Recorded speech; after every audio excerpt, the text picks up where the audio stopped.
इससे पहले के वीडियो में मैंने आपको गूगल फॉर्म्स के प्रयोग के बारे में बताया था। आज मैं आपको ये बताऊंगा कि गूगल फॉर्म्स में बनाए गए प्रश्न पत्र क्वेश्चन पेपर को आप किस तरीके से अलग अलग शेयर कर सकते हैं, और यदि आपको एक से अधिक फॉर्म की ज़रूरत है तो आप डुप्लिकेट फॉर्म कैसे करेंगे या कॉपी फॉर्म कैसे करेंगे। क्योंकि कई बार ऐसा होता है कि मान लीजिए कि एक क्लास के 3 या 3 से ज़्यादा सेक्शन है, क्वेश्चन पेपर आपको डिज़ाइन करना है और आपने अलग अलग फॉर्म नहीं बनाया और एक ही में सारे प्रश्न बना दिए, तो फिर आपको कॉपी चेक करने में दिक्कत होगी। कॉपी तो मान लीजिए ऑनलाइन है, वो चेक भी हो जाएगी, लेकिन फिर रिज़ल्ट के तैयारी में या रिज़ल्ट बनाने में आपको बहुत दिक्कत होने लगेगी। तो आज सबसे जो ज़रूरी चीज़ है कि क्वेश्चन पेपर बन जाने के बाद उसे हमें शेयर कैसे करना है, उसका डुप्लिकेट फॉर्म कैसे बनाना है, ये हम आपको बताएंगे। चलिए, सबसे पहले हम गूगल फॉर्म ओके करते हैं। हमने ओके किया इसे, ये इस तरीके से खुला। आप यहाँ तक पहले भी जान चुके हैं इस चीज़ को। हमने गूगल फॉर्म पे ओके किया तो ये इस तरीके का खुलेगा। हमने पिछले वीडियो में फर्स्ट टर्म एग्ज़ाम के बारे में आपसे बात की थी। हम आज इसी पेज को खोल रहे हैं। जब खोलने की बात आती है तो ये इस तरीके से हमने आपको बताया भी था कि ये कुछ इस तरीके से खुलता है। यहाँ पर हम व्यू फॉर्म पे ओके करते हैं। व्यू फॉर्म करके हम सबसे पहले अपने क्वेश्चन को देखते हैं कि हमारा जो पेपर बना है वो कैसा है। तो हमने इस तरीके से खोल के देखा इसको, ठीक है। अब आप यहाँ पर देख लीजिए, इसमें अभी कुछ सेटिंग करना बाकी है। जैसे मान लीजिए कि अगर बच्चा चाहेगा कि एक ही मोबाइल से वो 2-3 बार आंसर्स को टिक कर दे, तो ये बात सही नहीं है, क्योंकि ऐसे में फिर कन्फ्यूज़न होगा। एक बार वो कुछ और आंसर दबाएगा, फिर कुछ और करेगा। तो इससे बचने के लिए आप क्या करेंगे, देखिए। सबसे पहले आप इस पेंसिल पे क्लिक करिए। आपने किया, यहाँ ये इस तरीके से खुला। अब आप क्या करेंगे कि इस रिस्पॉन्स वाले कॉलम पे आप आएंगे। आप आइए यहाँ पे, इसको ओके करिए। जब आप इस तरीके से रिस्पॉन्स पे ओके करते हैं तो ये इस तरीके से खुलता है, ठीक है। अब आप यहाँ 3 डॉट पे ओके करिए। आपने किया, सेटिंग को ओके करिए। अब देखिए यहाँ लिया है कि लिमिट टू 1 रिस्पॉन्स। जब आप इस सेटिंग को ओके करके यहाँ सेव कर देते हैं तो अब कोई भी बच्चा अपने एक मोबाइल नंबर से केवल एक बार ही इस परीक्षा को दे सकता है, ठीक है। तो इस तरीके से क्या होगा कि एक ही बच्चा 2-3 बार जवाब नहीं लिखने पाएगा। चलिए, अब यहाँ से आगे बढ़ के हम लोग फिर अपने वहीं आ जाएंगे जहाँ से हम व्यू फॉर्म करते हैं। अब हमने आपसे बात की थी कि फॉर्म का डुप्लिकेट फॉर्म कैसे बनाएंगे। देखिए, यहाँ जब आप इसको देख रहे हैं तो यहाँ पे from status, edit form, view response, share, view form, duplicate form और डिलीट फॉर्म है। तो अगर आपको इस फॉर्म की आवश्यकता नहीं है तो आप डिलीट फॉर्म कर दीजिएगा, वो वहाँ से ख़त्म हो जाएगा। लेकिन अभी हमें डुप्लिकेट बनाना है तो हमने क्या किया कि हमने इसको ओके किया। जब डुप्लिकेट फॉर्म आप करिएगा तो इस तरीके से आपके फर्स्ट टर्म वाले को देखिए, यहाँ पे लिखा हुआ है कॉपी आप कर रहे हैं, ठीक है। अब मान लीजिए आपने इसे बनाया है 8 के ए सेक्शन के लिए, आपने इसको कॉपी किया है, ठीक है। अब आप इसको सबमिट कर लीजिए, ठीक है। अब ये देखिए, ये यहाँ पे सबमिट हो जाएगा।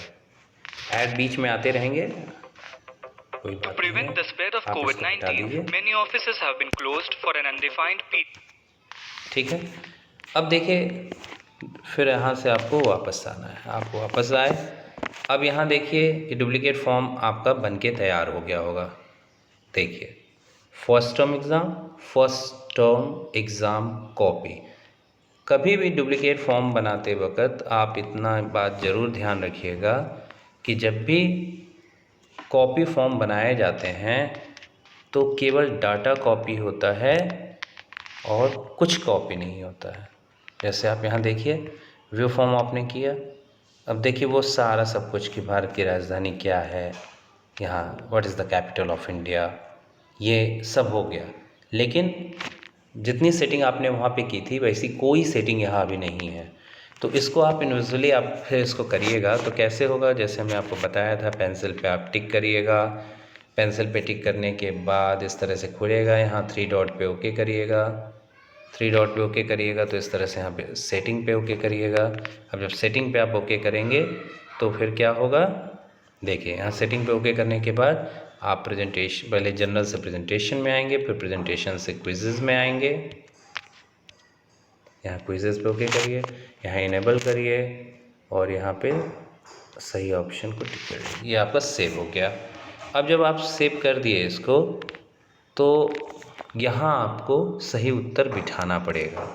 आपने सही उत्तर बिठाने के लिए यहाँ पर जैसे आपने पहले किया था इसको ओके किया और यहाँ पे अभी ओके नहीं हुआ है।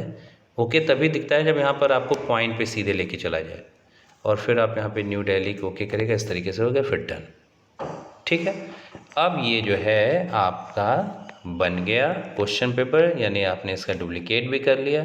इस तरीके से आप किसी एक क्वेश्चन को 2, 4, 10 जितने सेक्शंस में होंगे आप उसको भेज सकते हैं। बस यहाँ यही ध्यान रखना है कि जब आप डुप्लीकेट फॉर्म करिएगा तो आपको सही उत्तर फिर से बिठाना पड़ेगा, आपको नंबर फिर से बिठाने पड़ेंगे। तो इस चीज़ को अपने दिमाग में ज़रूर रखिएगा। कहीं ऐसा ना हो जाए कि आपने डुप्लीकेट फॉर्म किया और आपने उसकी सेटिंग को ठीक किया ही नहीं, तो फिर वो आपके लिए दिक्कत हो जाएगी। अब हम लोग यहाँ से आगे बढ़ते हैं। यहाँ अब आप सीखेंगे कि किस तरीके से आपने जो फॉर्म बनाया है उसको शेयर कैसे करते हैं। अब आप यहाँ पे शेयर वाले बटन को ओके करिए। देखिए ये इस तरीके से आपसे पूछेगा कि आप ये ऊपर में आपको जो दिया गया है ये इसका लिंक है, आपको किस से शेयर करना है। आप मेल करना चाहते हैं, व्हाट्सएप के थ्रू लेना चाहते हैं, फेसबुक, ट्विटर और बहुत सी चीज़ें।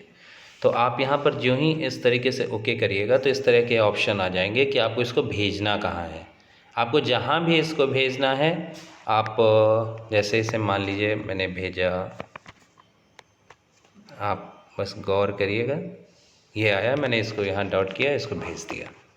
ये इस तरीके से करके एक लिंक के थ्रू जाता है। देखिए यहाँ एक लिंक बना, ये लिंक के थ्रू ही इस तरीके से जाएगा। और अब आप क्या करिएगा कि जैसे बच्चे को परीक्षा देनी है तो बच्चा उसको क्लिक करेगा और जो ही क्लिक करेगा उसका फॉर्म इस तरीके से खुल जाएगा। फिर जो है वो अपना एग्ज़ाम देगा और फाइनली वो सबमिट बटन दबा के इसको, जैसे मान लीजिए इसने पूछा कि what is the capital of India, लड़के को मालूम है, उसने दबाया न्यू दिल्ली और सबमिट कर दिया। ठीक है, देखिए हमने आपसे बताया था ना कि रिक्वायर होता है, अगर आपने नाम नहीं लिखा तो ये नहीं होगा। चलिए हमने अपना नाम लिख दिया संदीप, संदीप हमने दबाया संदीप। ठीक, यहाँ रोल नंबर मान लीजिए मैंने लिख दिया 21 और फिर हमने इसको सबमिट कर दिया और ये अब मेरा सबमिट हो गया। बच्चा अगर चाहे ना तो वो अपना नंबर तुरंत यहीं पे देख भी सकता है। देखिए स्कोर देखे में ओके करेगा और इस तरीके से उसको पता चल गया कि उसका एक प्रश्न था और एक का एक उसने सही किया, इसलिए उसको 1 by 1 मिला है। ठीक है ना, तो इस तरीके से ये बच्चों के साथ साथ परीक्षक एग्जामिनर के लिए भी बड़ा सुविधाजनक ऐप है और अब हमें लगता है कि आप इसका प्रयोग अच्छे से कर सकते हैं। तो मित्रों आज के लिए बस इतना ही।